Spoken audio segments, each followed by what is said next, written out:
Hi, everybody, and welcome to our next podcast in this unit. We're still talking about cognition and memory. We're going to focus on encoding today. That's getting the information in those little brains of yours. So let's start. First of all, let's jog those memories of yours. So what are the three processes of memory? What are the three stages of memory? And then what's criticized about the Atkinson-Shiffrin three-stage model of memory? Go ahead and give me a pause while you try and remember that. Look back in your notes, okay? Remember it. Look back in your notes. All right, let's get started. So how do we encode? Well, there's two different ways that we encode information. The first is automatic, and the second is effortful processing. Now, automatic processing is the stuff you do, well, literally automatically. So it's going to be unconscious encoding of incidental information such as space, time, frequency, and well-learned information such as word meanings. It's the kind of stuff that you encode, like that conversation you had at dinner or what you even ate for dinner, that sort of stuff. And it just automatically gets processed by the brain. Some of us pick up easily on music as well. Like if I hear a song, I can remember the words of that song pretty quickly without really having to rehearse as much as others. So whatever way you learn, that is going to become more automatic to you than the other ways that you learn, but not so significantly so that effortful processing is not needed. It's absolutely necessary, especially for this class. So effortful processing. This is encoding that requires attention and conscious information. Pay attention to these pictures. They really kind of spell it out for you. This entire class is effortful processing. All right, so what are some of the things that you might encode through automatic processing? Well, we sort of discussed that, but you could probably think of a few more. Jot them down right now in your notes next to automatic processing. Give some meaning to the automatic processing. And then do the same thing for effortful processing. You should pause me right now and do that. All right, so without writing it down, how could you attempt to remember a new phone number? Well, there's lots of different ways that you can do it, right? Rehearsal is really the way that we kind of do that, right? We go 315, 515, blah, blah, blah, right? We just remember the numbers that way, and we keep trying to say them over and over again before we punch the number in. As soon as we punch the number in, though, we're successful at it, our mind completely forgets the number. But rehearsal here, this is the conscious repetition of information, either to maintain it in consciousness or to encode it for storage. So, maintaining it in consciousness, you're going to hold it there for 3, maybe 4 seconds, and then as soon as the call goes through, boom, it's gone. Or you can do rehearsal for encoding for long-term storage as well.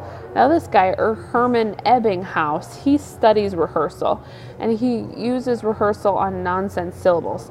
That's one heck of a beard there, isn't that, guys? Yeah, definitely German man, Ebbinghaus. So, when he does this study in rehearsal, he notices that the more times the nonsense syllables are practiced on day 1, the fewer repetitions were needed to require those same nonsense syllables on day 2. So rehearsal is actually quite effective. The spacing effect. Before I get into the spacing effect, I want to talk about the next in line effect. You know when you're in line, like say in class, and you know that you're going to be called on next, and so you're scrambling, you're trying to think of something to say, like what are you going to say when you get called on? You don't actually remember what the person before you said. That's called the next in line effect.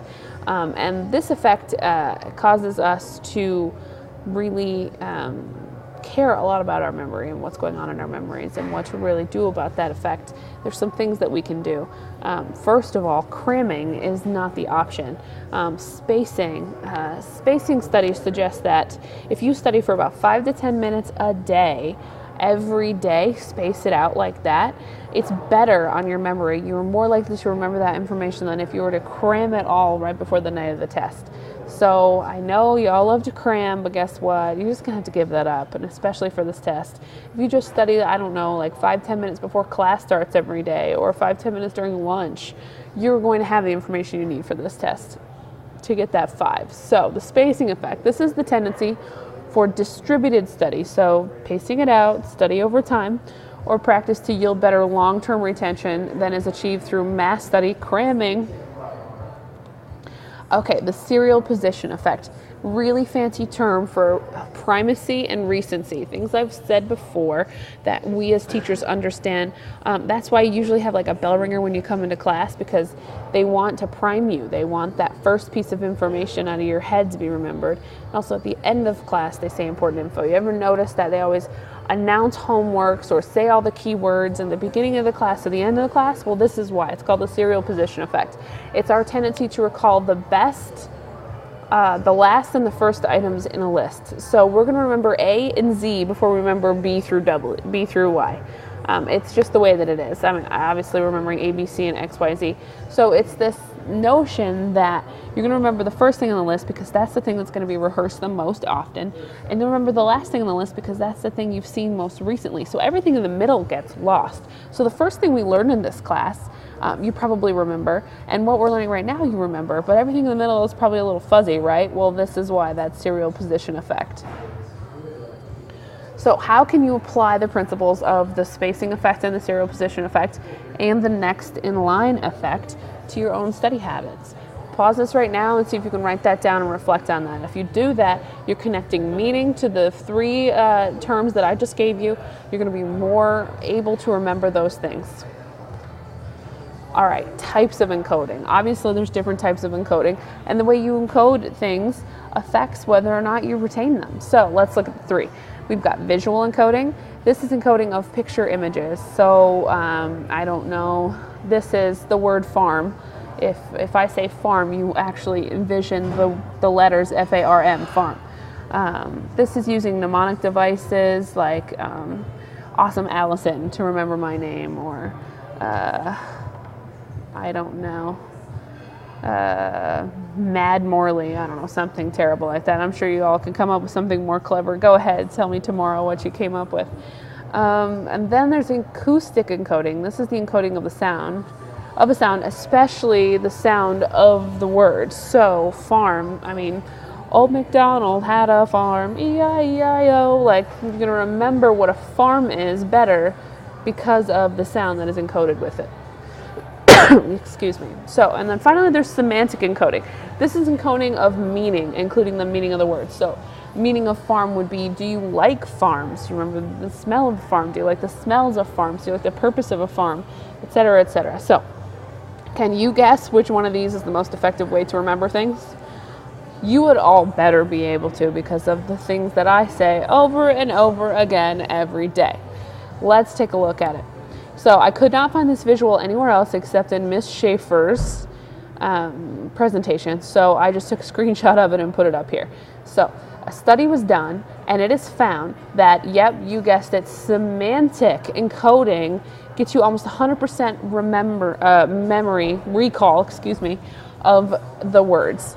Acoustic encoding is pretty shallow.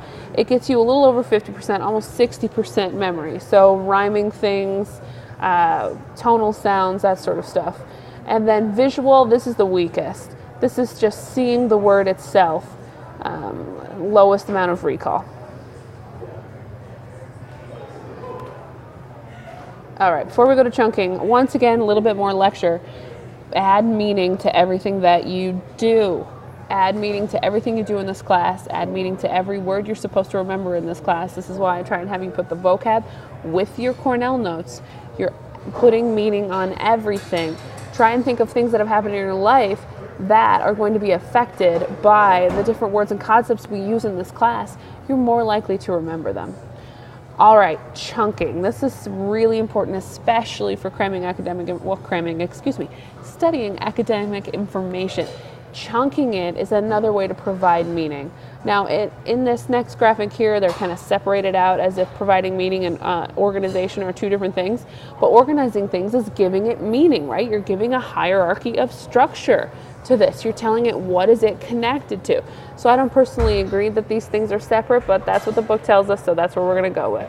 But anyway, chunking is organizing items into familiar, manageable units, and it often occurs automatically. You remember a phone number because it's 334, right? 3 numbers for the area code, 3 numbers to start the number, and 4 numbers to end the number. So those 334 helps you remember that a little bit better. It's chunked like that. All right, so this is that graphic that we were showing you before. different encoding, you've got imagery. This is also including the acoustic. Then you're adding meaning, and you have organization. And under organization, we're going to have chunking and hierarchies, so visual hierarchies. This is actually a hierarchy. All right, so let's review. Can you differentiate between the following ways in which we encode information? If you can differentiate between all of these things, then this video has taught you what I needed to teach you. If something still doesn't make much sense to you, like right now while you're looking at it, you can't put a little meaning after this, then we need to talk about it tomorrow. Okay, that's it for now.